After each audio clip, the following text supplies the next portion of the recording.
Hello बच्चों, exercise 1.2 का question number 2 देखते हैं. Are the square roots of all the positive integers irrational? If not, give an example of the square root of a number that is rational. तो the answer is no. सभी positive integers का square root irrational नहीं होता. No, because हम अगर 4 का square root देखें तो वो होता है 2 और 2 is a rational number. 2 is a rational number. हम स्क्वायर रूट 25 देखें तो आंसर आता है 5 which is also a rational number. So no, because the square root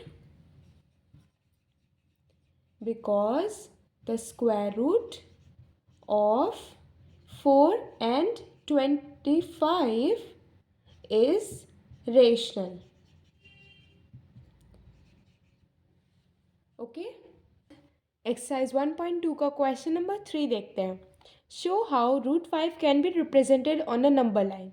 हमें रूट 5 को नंबर लाइन पर रिप्रेजेंट करके दिखाना है. तो सबसे पहले इसके पीछे को कंसेप्ट समझ लेते हैं.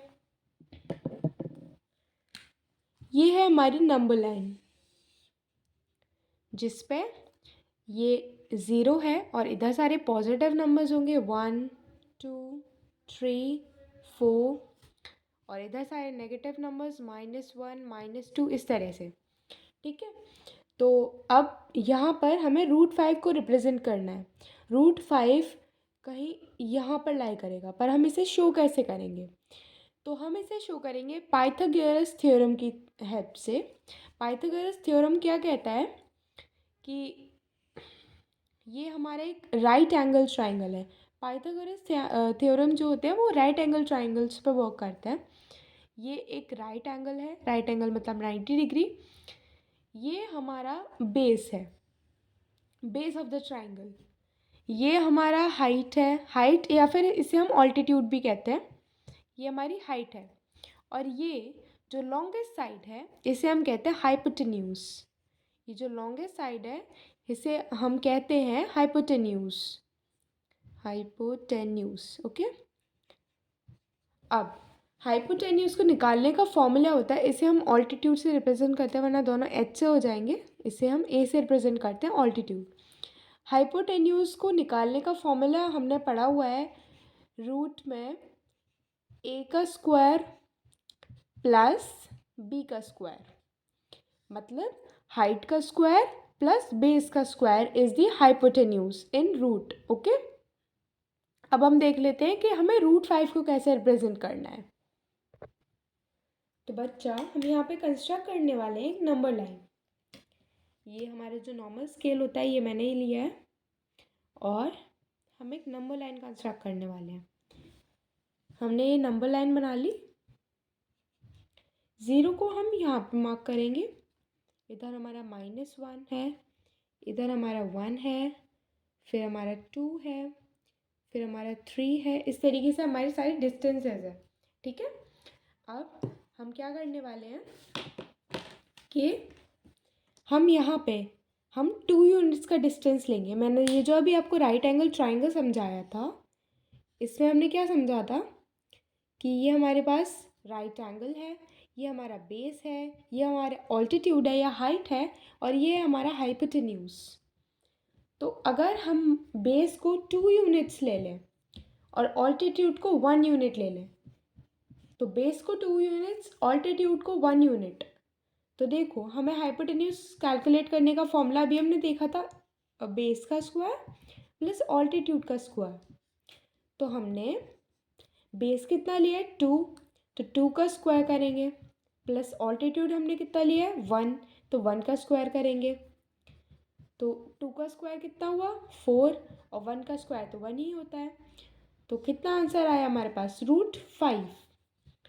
तो इसलिए जो हाइपोटेन्यूज मतलब जो रूट 5 हमें कंस्ट्रक्ट करना है, जो हमें क्वेश्चन में गिवन है, उसके लिए हमें बेस को 2 लेना होगा और ऑल्टीट्यूड को 1. हाँ, आप इन दोनों को इंटरचेंज कर सकते हो. आप यहाँ पे कर सकते हो कि आप बेस को 1 यूनिट ले लो और ऑल्टीट्यूड को 2 यूनिट्स ले लो. वो एक ही बात है. ठीक है. तो अब हम करते हैं अपनी नंबर लाइन पे कंस्ट्रक्शन। सबसे पहले तो हम 2 यूनिट्स ये ले लेते हैं। तो हमने 2 यूनिट्स का तो बेस ले लिया, ठीक है। अब हम लेंगे 1 यूनिट का ऊपर का डिस्टेंस, मतलब जो ऑल्टीट्यूड हम लेंगे वो 1 यूनिट का लेंगे। तो ये ऑलमोस्ट हम लेंगे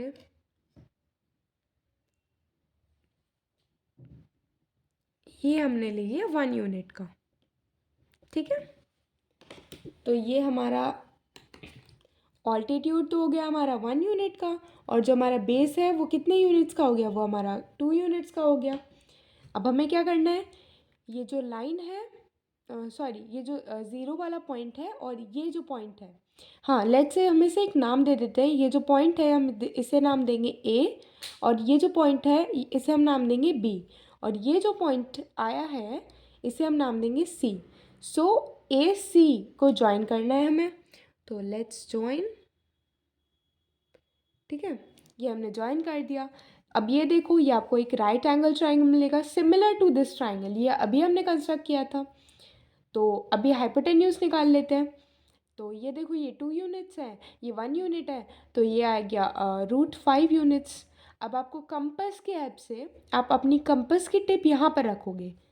कंपास की जो टिप है आप उसे यहाँ पर रखोगे, और इसकी डिस्टेंस कितनी लोगे, इस पॉइंट तक इतनी डिस्टेंस लोगे आप। इतनी डिस्टेंस आपने मेज़र करी, और जो पेंसिल है उसे आप घुमाते हुए इस तरीके से एक डॉटेड लाइन बनाओगे, ठीक है। तो ये जो आपका पॉइंट आएगा, कंपास की हेल्प से आपको ये वाला जो प्रोसीजर है आपको कंपास की हेल्प से करना है। कैसे करना है एक बार और बताती हूँ। ये जो पॉइंट है ए, इस पर आपको अपने कंपास की टिप रखनी है, और ये जो पॉइंट है सी, यहाँ पर आपको अपनी पेंसिल की टिप रखनी है। यहाँ से आप एक डॉटेड लाइन बनाते जाएंगे, और ये जहाँ पर इस बेस वाली लाइन के साथ इंटरसेक्ट करेगा वही हमारा पॉइंट नंबर डी हो जाएगा।